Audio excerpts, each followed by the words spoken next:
আসাদুজ্জামান মিয়া সাহেবের যে সম্পত্তির সন্ধান পাওয়া গেল, যে ব্যাপারটা কি আসলে যে শুট করে তথ্য পাওয়া গেল দিয়ে দেওয়া হলো, নাকি আসলে এটা কোনো একটা সিনক্রোনাইজ প্ল্যান্ড?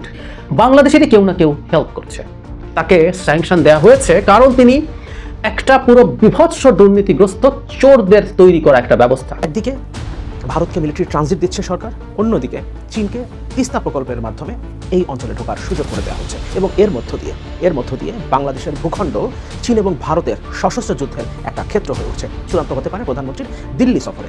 বাংলাদেশ সম্ভবত দুমুখ কালনাগিনীর যে বিষ বাষ্প, সেই বিষ বাষ্পের কবলে পড়েছে। তাদের অনেকগুলো সশস্ত্র গ্রুপ আমাদের এই পার্বত্য অঞ্চলে সন্ত্রাস করছে এবং সেনাবাহিনীর সঙ্গে যুদ্ধ করার পায়তারা করছে। আসসালামু আলাইকুম দর্শক, আজকের গুরুত্বপূর্ণ সংবাদে আপনাকে স্বাগতম। প্রিয় দর্শক, সেন্ট মার্টিন নিয়ে নতুন ষড়যন্ত্র ফাঁস। প্রিয় দর্শক, এই সেন্ট মার্টিনকে নিয়ে যে নতুন খেলা শুরু করেছে তা আজকের এই নিউজটি দেখলেই বুঝতে পারবেন এই খেলাটি আসলে কোন দিকে গড়াচ্ছে। প্রিয় দর্শক, এই যে অশনি সংকেত সেন্ট মার্টিন নিয়ে, এই বিষয়টি নিয়ে খুবই গুরুত্বপূর্ণ আলোচনা করেছেন জনাব গোলাম মাওলা রনি। প্রিয় দর্শক, সেই সাথে আরও একটি গুরুত্বপূর্ণ ভিডিও দেখতে চলেছেন, সেটি হলো আমরা এই যে বেনজির, তারপর আজিজ, তারপরে ডিএমপি সাবেক কমিশনার সাইফুল ইসলাম, এরপর আরও একটা ডিএমপির সাবেক কমিশনার জনাব আসাদুজ্জামান মিয়া, এর যে সম্পদের অর্থাৎ দুর্নীতি করে যে এরা সম্পদের পাহাড় গড়েছে, এদের তথ্যটা আসলে কে প্রকাশ করছে? প্রিয় দর্শক, সরকারি দলের যে পুলিশ কর্মকর্তা যারা আছে তাদের এই যে দুর্নীতির ফিরিস্তি, এগুলো আসলে প্রকাশ কিভাবে হচ্ছে? দর্শক মণ্ডলী, তাহলে কি সরকারের মধ্যেই অর্থাৎ সরকারি দলের মধ্যেই কেউ চায় যে এই সরকার না থাকুক? অর্থাৎ কেউ কোনোভাবে কি চায় এই দুর্নীতির ফিরিস্তিগুলো আমেরিকার কাছে চলে যাক বা জো বাইডেন এটাকে লক্ষ্য করুক? প্রিয় দর্শক, এই সরকারকে ক্ষমতাচ্যুত করার লক্ষ্যেই কি এগুলো প্রকাশ করা হচ্ছে? তা আজকের এই নিউজটি দেখলেই জানতে পারবেন। আর সেই সাথে জানতে পারবেন প্রিয় দর্শক, এই যে দুর্নীতির ফিরিস্তিগুলো প্রকাশ হচ্ছে এটা আসলে কিভাবে হচ্ছে, কারা করছে, সেই বিষয়টি সম্পর্কেও জানতে পারবেন প্রিয় দর্শক। অর্থাৎ আমরা জানি যে সর্ষের মধ্যেই ভূত থাকে, কথাটি কিন্তু এরকমই। তো দর্শক, সেই সাথে আরও একটা গুরুত্বপূর্ণ ভিডিও দেখতে চলেছেন, যার কিছুটা অংশ বিশেষ আপনারা ভিডিওর শুরুতেই দেখেছেন। তো দর্শক, আমি আর বেশি কথা বলবো না, চলুন দেখে আসবো আজকের কাঙ্ক্ষিত ভিডিওগুলো। তবে তার আগে বলবো, যারা এখনও চ্যানেলটি সাবস্ক্রাইব করেনি অবশ্যই চ্যানেলটি সাবস্ক্রাইব করে পাশে থাকা বেল আইকনটি ক্লিক করে দিন। আর যারা ইতিমধ্যেই চ্যানেলটি সাবস্ক্রাইব করেছেন তাদেরকে অসংখ্য ধন্যবাদ। তো চলুন ভিডিওটিতে একটি লাইক দিয়ে আমরা পর্যায়ক্রমে সবগুলো ভিডিও দেখে আসি। বাংলাদেশ সম্ভবত দুমুখ কালনাগিনীর যে বিষ বাষ্প, সেই বিষ বাষ্পের কবলে পড়েছে। আমাদের দেশের ভিতরে এবং দেশের বাইরে এদেশের স্বাধীনতা এবং সার্বভৌমত্বকে নষ্ট করার জন্য, নস্যাৎ করার জন্য একটি যুগপৎ চক্র দীর্ঘদিন ধরে কাজ করছে। গত 15 বছরে বাংলাদেশ থেকে বিদেশে চলে গেছে। কোথায় গেছে? কলকাতায় গেছে, দিল্লি গেছে, সিঙ্গাপুর গিয়েছে, হংকং গিয়েছে, দুবাই গিয়েছে, আমেরিকা গিয়েছে, লন্ডন গিয়েছে, এরকম অনেক জায়গাতে গিয়েছে। এখন ওই সকল দেশে এই যে একটা বিশাল বিনিয়োগ, আমাদের দেশে ধরুন ডাইরেক্ট এফডিএ অর্থাৎ ফরেন ইনভেস্টমেন্ট যদি 1 লক্ষ কোটি টাকা হয়, আমরা খুশিতে মরে যাই। তো সেক্ষেত্রে বাংলাদেশের 10 থেকে 12 লক্ষ কোটি টাকা বিদেশে চলে গেল এবং সেই দেশের অর্থনীতিতে যুক্ত হলো। তো সেই দেশ তো আমাদের দেশের যারা চোর তাদেরকে তো মাথায় করে রাখবে, এবং সেই ঘটনাটাই ঘটছে। এবং নিত্য নতুন চোর তৈরি করার জন্য এবং তাদের তাবেদার বানানোর জন্য এখানে একটার পর একটা রাজনৈতিক ব্যাড গেম খেলা হচ্ছে। এই 3টি জেলাকে কেন্দ্র করে আরও মায়ানমারের কিছু অংশ নিয়ে একটি পক্ষ, তারা বিদেশে একটা সরকার গঠন করেছে। তাদের অনেকগুলো সশস্ত্র গ্রুপ আমাদের এই পার্বত্য অঞ্চলে সন্ত্রাস করছে এবং সেনাবাহিনীর সঙ্গে যুদ্ধ করার পায়তারা করছে। তারা পতাকা বানিয়ে নিজস্ব জাতীয় সঙ্গীত তৈরি করে বিদেশের মাটিতে অনলাইনে প্রচারণা চালাচ্ছে। অনেকদিন যাবত এই ঘটনা ঘটছে এবং পাহাড়ের যে সকল বাঙালি রয়েছে এবং স্থানীয় যারা পাহাড়ি বাসিন্দা রয়েছে তারাও কিন্তু এই জিনিসটা পছন্দ করছেন না, এবং তারা এই বিষয়ে বারবার প্রতিবাদ জানানোর সত্ত্বেও আমাদের জাতীয় রাজনীতিতে কখনোই এই বিষয়টি খোলামেলাভাবে স্বীকার করা হয়নি।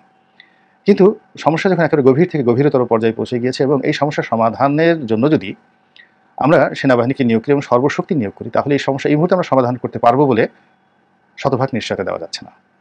আপনি মায়ানমারের কথা চিন্তা করেন, সেখানে অনেকগুলো বিদ্রোহী গোষ্ঠী, তারা 10 বছর আগে এই ঠিক আমাদের পার্বত্য চট্টগ্রামের মতোই ছিল। কিন্তু এখন পুরো রাষ্ট্রটিকে, মায়ানমার রাষ্ট্রটিকে কম করে হলেও 6 থেকে 7টি ভাগে বিভক্ত করে বিভিন্ন এলাকাতে এই সকল সশস্ত্র গোষ্ঠী স্বাধীনভাবে তারা রাজত্ব করছে। আর চীনের সহযোগিতা নিয়ে মায়ানমারের যে সামরিক জান্তার সরকার একটা নির্দিষ্ট এলাকাতে তারা তাদের ক্ষমতা ঠিক রেখেছে এবং যখনই সুযোগ পাচ্ছে তারা বিভিন্ন এলাকাতে এই 2 চাকা বোম ব্রাস্টিং করে মানে বিমানে বোমা ফেলে তারপর বিভিন্ন জায়গায় যুদ্ধজাহাজ পাঠিয়ে এই নিজেদের অস্তিত্ব বজায় রাখার চেষ্টা করছে, কিন্তু এটা বেশি দিন তারা টিকবে না।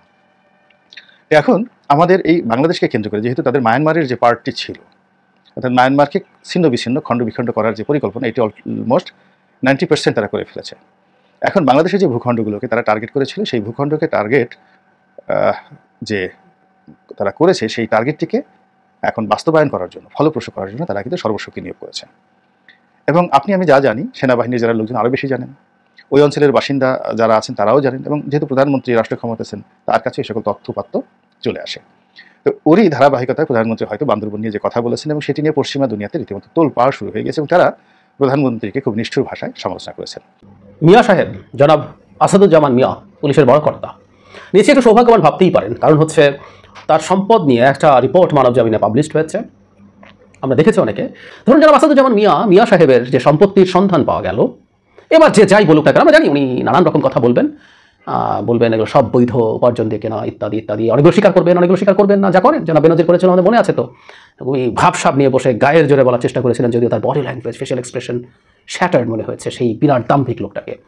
কিন্তু উনিও হয়তো তাই করবেন, অনেকগুলো স্বীকার করবেন না, কিছু কিছু বলবেন না, এটা ঠিকঠাক মতো এইভাবে পাওয়া গেছে, বৈধভাবে করা হয়েছে, এইসব বলার সব টেন্ডেন্সি থাকবে। কিন্তু জরুরি কথাটা ছিল ইনভেস্টিগেট করতে হবে, এবং ইনভেস্টিগেট করা হচ্ছে কিনা তার দিকে আমি ধারণা করি আমেরিকার দৃষ্টি থাকবে। যেমন Donald blue voice of America বাংলার সাথে একটা সাক্ষাৎকার দিয়েছিলেন, সেখানে উনি আজিজ সম্পর্কে বলেছিলেন যে তার এই স্যাংশনের পর আমেরিকা বলছেন যে মানে আমেরিকা খেয়াল করছে যে বাংলাদেশ সরকার এই ব্যাপারে তাদের পূর্ণাঙ্গ তদন্ত করবে ইত্যাদি ইত্যাদি বলেছে, তারা দেখতে চান সরকার এই ব্যাপারে কতটুকু কী করছে, কতটুকু আন্তরিক সরকার। ঠিক এই জিনিসটাই আসলে এই জনাব আসাদুজ্জামান মিয়ার ক্ষেত্রেও করতে হবে সরকারকে, at least America will follow that.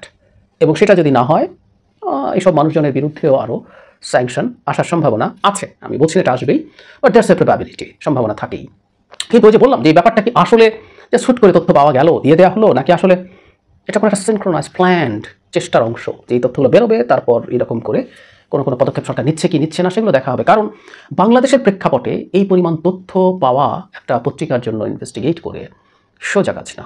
যেই পাক, যেভাবেই পাক, যে সোর্স থেকেই পাওয়া যাক পত্রিকায়, সেটার পেছনেও বাংলাদেশেরই কেউ না কেউ, আমি এই কথাটা খুব স্পষ্টভাবে বলতে চাই, বাংলাদেশেরই কেউ না কেউ হেল্প করছে। একসময় তো আপনি তদন্ত করতে যাচ্ছেন, আপনার ইনভেস্টিগেটিভ জার্নালিজম যদি হয়ে থাকে, আগে মানুষের সাথে কথা বলতো না, এখনও কি মানুষের সাথে কথা বলছে, নাকি আর কেউ তথ্য দেওয়ার চেষ্টা করছে?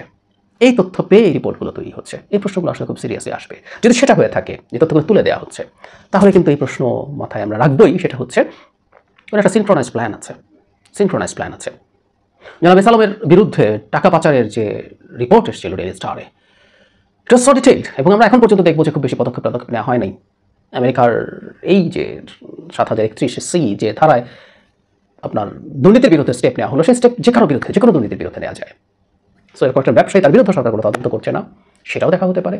পলিটিশিয়ান যেন সাইফুজ্জামান চৌধুরী, তার মানি লন্ডারিংয়ের ডিটেইলড রিপোর্ট, একেবারে কোথায় কোথায় কী আছে না আছে সেটা আছে, তদন্ত নেই। সো রাজনীতিবিদের বিরুদ্ধে হতে পারে, প্রবাবিলিটি আছে। আর অ্যাটলিস্ট এক তো আছে যেখানে দুর্নীতি মানবাধিকার দুটো নিয়েই কথা বলার কথা আছে।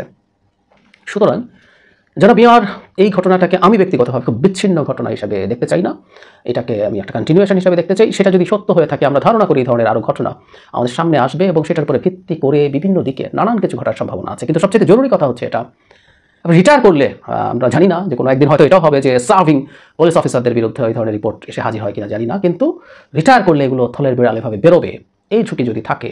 এটা শুধুমাত্র ব্যবস্থা নেওয়া হচ্ছে তা না, এটা সরকারে যারা কাজ করছেন, সরকারকে ক্ষমতায় থাকতে যারা বিরোধীদেরকে যাচ্ছে তাই করে ধ্বংস করে দিয়ে, শেষ করে দিয়ে ক্ষমতায় রাখছেন, তাদের মনোবলে সিরিয়াস চিট ধরাবে। এবং আবারও বলছি, বহুবার বলেছি, সামনে বছরখানেক পরেই ডলারের যে রিজার্ভে যে ক্রাইসিস দেখা যাচ্ছে, অর্থনীতিকে যেভাবে আপনি মন্দার মধ্যে ফেলে দিয়েছেন প্ল্যান করে ডলার বাঁচাতে, এই সব কিছু যখন যোগ হবে, সেই ক্রুশাল সময়টা যদি যাই, তখন যদি সরকারের জন্য ব্লাইন্ডলি লাঠি হাতে ধরা লোকজন না থাকে, সরকারের জন্য পরিস্থিতি যথেষ্ট খারাপ হওয়ার সম্ভাবনা আছে। জনাব আসাদুজ্জামান মিয়ার যে তথ্য আমাদের সামনে এসছে, আমার কাছে মনে হয় এগুলো মানে ভবিষ্যতে যারা অ্যাটলিস্ট এই মুহূর্তে যারা সার্ভিং আছেন, তাদের যে কোনো সমস্যা তৈরি করবে। 20 দিন আগে রেলমন্ত্রী স্বীকার করেছিলেন কলকাতা থেকে ভারতের উত্তর পূর্বাঞ্চলে রেল সংযোগের জন্য বাংলাদেশের ভূখণ্ড ব্যবহার করার প্রস্তাব দিয়েছে ভারত। সে সময় তিনি জানিয়েছিলেন ভারত মূলত এই রুটটাকে পণ্যবাহী ট্রেন চলাচলের জন্য ব্যবহার করতে চাইছে, কিন্তু বাস্তবতা হচ্ছে ভারত এই রুটটাকে মিলিটারি ট্রানজিট হিসেবে ব্যবহার করবে। ভারতের অধিকাংশ প্রভাবশালী গণমাধ্যমে এই খবরটা উঠে এসছে। একদিকে ভারতকে মিলিটারি ট্রানজিট দিচ্ছে সরকার, অন্যদিকে চীনকে তিস্তা প্রকল্পের মাধ্যমে এই অঞ্চলে ঢোকার সুযোগ করে দেওয়া হচ্ছে এবং এর মধ্য দিয়ে বাংলাদেশের ভূখণ্ড চীন এবং ভারতের সশস্ত্র যুদ্ধের একটা ক্ষেত্র হয়ে উঠছে। এই আলোচনায় যাবার আগে রেলমন্ত্রীর আরও কিছু মন্তব্য, অসামঞ্জস্যপূর্ণ মন্তব্য আমরা একটু দেখে নিই। রেলমন্ত্রী সে সময় বলেছিলেন প্রস্তাবটা এখনো প্রাথমিক পর্যায়ে আছে, এখনো চূড়ান্ত কিছু হয়নি, চূড়ান্ত হতে পারে প্রধানমন্ত্রীর দিল্লি সফরে। এমনকি বলা হচ্ছিল রেল কর্তৃপক্ষ বিকল্প দুটো প্রস্তাব দিতে যাচ্ছে, কিন্তু বাস্তবতা হলো ভারতীয় রেল কর্তৃপক্ষ ইতোমধ্যেই এই ব্যাপারে, অর্থাৎ তারা যে প্রস্তাবটা দিয়েছে, যে রুটে তারা প্রস্তাব দিয়েছে, সেই রুটে রেল সংযোগের ব্যাপারে তারা মোটামুটিভাবে সিদ্ধান্ত নিয়ে ফেলেছে এবং সেই ব্যাপারে তারা খুব শীঘ্রই কাজ শুরু করতে যাচ্ছে। তার মানে প্রধানমন্ত্রীর সফরকেও তারা তোয়াক্কা করছে না এবং বাংলাদেশের দেওয়া বিকল্প দুটো প্রস্তাবকে তারা আমলেই নিচ্ছে না এবং এই রেল সংযোগকে মূলত তারা ব্যবহার করতে চাইছে মিলিটারি ট্রানজিট হিসেবে। আমরা একটু রেলমন্ত্রী এবং রেল কর্তৃপক্ষের বক্তব্যটা দেখে নিয়ে মূল আলোচনায় ঢুকবো। সমকাল সে সময় একটা রিপোর্ট করেছিল বাংলাদেশের ভেতর দিয়ে ট্রেন চালাতে চায় ভারত। বলা হয়েছে দর্শনা দিয়ে ঢুকে চিলাহাটি হয়ে ভুটান সীমান্তে যাওয়ার বিষয় প্রস্তাব। ভুটানের সঙ্গে বাণিজ্য বাড়াতে বাংলাদেশ তৈরি করছে দুটি বিকল্প প্রস্তাব। ভারতের প্রস্তাবটি প্রাথমিক পর্যায়ে রয়েছে, প্রধানমন্ত্রী দিল্লি সফরে চূড়ান্ত হতে পারে, এটা বলেছিলেন সে সময় রেলমন্ত্রী। পশ্চিমবঙ্গের গেদে থেকে ভুটান সীমান্তবর্তী ডালগাঁও পর্যন্ত বাংলাদেশের ভেতর দিয়ে পণ্যবাহী ট্রেন চালাতে চায় ভারত। পরীক্ষামূলক ট্রেন যাত্রার প্রস্তাব দিয়েছে ভারতীয় রেলওয়ে বোর্ড। বাংলাদেশ রেলওয়ের ভাষ্যের মাধ্যমে আদতে ট্রানজিট চাইছে তারা। ভারতীয় প্রস্তাবের সত্যতা স্বীকার করে রেলমন্ত্রী জিল্লুল হাকিম সমকালকে বলেছেন বিষয়টি প্রাথমিক পর্যায়ে রয়েছে, এখনও সিদ্ধান্ত হয়নি। প্রধানমন্ত্রীর আসন্ন দিল্লি সফরে বিষয়টি চূড়ান্ত হতে পারে। বাংলাদেশ রেলওয়ের লাভ লোকসান এবং দেশের স্বার্থ বিবেচনা করে সিদ্ধান্ত নেওয়া হবে। রেল সূত্র জানায় ভারতের দেওয়া রুটের প্রস্তাবের বিপরীতে বাংলাদেশ দুটি বিকল্প প্রস্তাব তৈরি করছে। বলা হচ্ছিল হাসিমারা পর্যন্ত ট্রেন গেলে বাংলাদেশ ভারতের উপর দিয়ে ভুটানের সঙ্গে বাণিজ্য বাড়াতে পারে। হাসিমারায় বাংলাদেশি পণ্য সড়কপথে পাঠাতে পারলে ভুটান যাওয়ার পথ খুলবে, এতে দেশটির সঙ্গে অঘোষিত ট্রানজিট চালু হবে। বাংলাদেশের স্বার্থের কথা বলছিল রেলওয়ে কর্তৃপক্ষ এবং মন্ত্রীও সেটাই বলছিলেন। হিন্দুস্তান টাইমসে প্রকাশিত রিপোর্টের ছোট্ট একটা অংশ দিয়ে মূল আলোচনাটা শুরু করব। এখানে বলা হচ্ছে এদিকে 2017 সালে যখন দোকলামে সমস্যা হয়েছিল তখন সব থেকে চিন্তার বিষয় হয়েছিল যে এই চিকেন নেক সেখানে রেল লাইনের মাধ্যমে সামরিক বাহিনীকে পৌঁছে দেওয়া একটা সমস্যার কারণ হতে পারে। একই লাইনে সিভিলিয়ান ও মিলিটারি যাওয়ার জন্য ব্যবহার করা হলে আখেরে সমস্যা হতে পারে, সে কারণেই একটি পৃথক লাইন বাংলাদেশের মধ্য দিয়ে করার ব্যাপারে চেষ্টা করা হচ্ছে। অর্থাৎ মিলিটারি পরিবহনের জন্য যে রুটটা তারা ব্যবহার করবে সেটা বাংলাদেশের ভূখণ্ডের ভেতর দিয়ে নিয়ে যাবে, কিন্তু তাদের নিজের ভূখণ্ডের মধ্য দিয়ে যে রুটটা আছে সেটাকে তারা সিভিলিয়ান পরিবহনের জন্য ব্যবহার করবে। অর্থাৎ বিপদ যেটা হোক সেটা বাংলাদেশের মধ্যে হোক, তারা নিজেদের দেশে বিপদটা চাইছে না। এবং বাংলাদেশের সরকার যেহেতু অবৈধভাবে ক্ষমতায় টিকে থাকতে জিহুজুর করতে থাকে, এই কারণে বাংলাদেশের উপরে তারা খুব সহজেই এটা চাপিয়ে দিতে পারছে। স্বাভাবিকভাবেই কোনো দেশ যদি পারে নিজের দেশের বিপদ অন্য দেশের উপরে চাপিয়ে দিতে এবং সেই দেশ যদি সেটা গ্রহণ করে, সেক্ষেত্রে তো স্বাভাবিকভাবেই ভারত চাইবে তাদের বিপদটা আমাদের উপরে চাপিয়ে দিতে। কিন্তু আমাদের দেশে একটা সরকার আছে যে সরকারটা জনগণের ভোটে নির্বাচিত না, এই কারণে তাকে ক্ষমতায় থাকার জন্য চীন ভারতের মতো আঞ্চলিক পরাশক্তিগুলোকে খুশি করতে হয়, সন্তুষ্ট করে চলতে হয়। এই কারণে তারা যখন যে প্রস্তাব দেয় সেই প্রস্তাবটা আমাদেরকে মেনে নিতে হয়। একইভাবে যেহেতু এখন আর্থিক সংকট চলছে, $5 বিলিয়ন সমমূল্যের ইউয়ান চেয়েছি আমরা চীনের কাছ থেকে এবং সম্ভবত তিস্তা প্রকল্পে চীনের ইনভলভমেন্ট খুব সহসাই হতে যাচ্ছে। তার মানে বাংলাদেশ অচিরেই চীন ভারত যুদ্ধের একটা ক্ষেত্র হয়ে উঠছে। তার মানে ভারতীয় রেল কর্তৃপক্ষ আসলে চিন্তা করছে চিকেন নেককে এড়িয়ে একটা রেল সংযোগের, যেটা ভারতের উত্তর পূর্বাঞ্চলকে কলকাতার সাথে কানেক্ট করতে পারে, অর্থাৎ ভারতের মূল ভূখণ্ডের সাথে কানেক্ট করতে পারে। কিন্তু মূল বিষয়টা এই কানেক্টিভিটি না, মূল বিষয়টা হচ্ছে মিলিটারি ট্রানজিট। তারা চিকেন নেকের সুরক্ষার কথা ভাবছে, চিকেন নেকের সুরক্ষার কথা ভেবে তারা মিলিটারি ট্রানজিট হিসেবে বাংলাদেশের ভূখণ্ডকে ব্যবহার করতে চাইছে এবং বাংলাদেশের সরকার সম্ভবত তাতে গ্রিন সিগন্যাল দিয়েছে। না হলে ভারতের গণমাধ্যমে যেভাবে রেল কর্তৃপক্ষের বরাতে রিপোর্ট এসছে তাতে বোঝা যাচ্ছে এই প্রকল্পটা খুব শীঘ্রই হয়তো বাস্তবায়ন হতে যাচ্ছে এবং কয়েকদিনের মধ্যেই প্রধানমন্ত্রী দিল্লি সফর করছেন এবং সম্ভবত সেখানে আনুষ্ঠানিকভাবেই এই প্রকল্পের ঘোষণাও আসতে পারে এবং তারপরই প্রধানমন্ত্রী যাবেন চীনে। এবং আমি আমার আগের ভিডিওগুলোতে বলেছি চীন তিস্তা প্রকল্প ছেড়ে দেবে না এবং আপনি যেহেতু চীনকে তিস্তা প্রকল্প দিচ্ছেন বলে মোটামুটিভাবে ভারত বুঝে গেছে, সুতরাং ভারত আপনার কাছে মিলিটারি ট্রানজিট অবশ্যই আদায় করবে। এখন আপনি যেহেতু অবৈধভাবে ক্ষমতায় বসে আছেন, তাও 1-2 বছর ধরে না, 2014 সালের পর থেকে টানা 3 মেয়াদে আপনি অবৈধভাবে জনগণের ভোট দেওয়ার অধিকার কেড়ে নিয়ে জনগণের ম্যান্ডেট ছাড়া জোর করে ক্ষমতায় বসে আছেন এবং এখানে আপনার খুঁটিগুলোর মধ্যে অন্যতম খুঁটি হচ্ছে চীন এবং ভারত এখন পর্যন্ত। সুতরাং এই দুই পক্ষকে আপনার খুশি করতে হবে। ফলে আপনার হাত থেকে সেন্ট মার্টিন চলে যাক কিংবা বাংলাদেশের ভূখণ্ড ভারত মিলিটারি ট্রানজিট হিসেবে ব্যবহার করুক কিংবা তিস্তা প্রকল্পের নামে চীন এখানে তাদের মিলিটারি ঢুকিয়ে দিক এবং দোকলামের যুদ্ধটা, চীন ভারতের মধ্যে দোকলামের যুদ্ধটা চলে আসুক আমাদের কুড়িগ্রাম কিংবা আমাদের উত্তরবঙ্গের কোনো একটা জায়গায় কিংবা পুরো উত্তরবঙ্গ জুড়ে, তাতে আপনার আসলে কিছু যায় আসে না। সেন্ট মার্টিনের পরিস্থিতি আমরা এখন দেখতে পাচ্ছি এবং সম্ভবত সহসাই আমরা উত্তরবঙ্গে চীন ভারতকে সশস্ত্র অবস্থায় যুদ্ধ করতে দেখব এবং তখন বাংলাদেশের কিছুই করার থাকবে না। দর্শক, আমি আশা করছি আজকের ভিডিওটি আপনি খুব মনোযোগ দিয়ে দেখেছেন। আর এই ভিডিও সম্পর্কিত যদি কোনো তথ্য বা মতামত থাকে তাহলে অবশ্যই কমেন্ট করে জানাবেন। আজকের মতো নিউজটি ছিল এটুকুই, ফিরছে আগামী ভিডিওতে নতুন কোনো টপিক নিয়ে। আল্লাহ হাফেজ।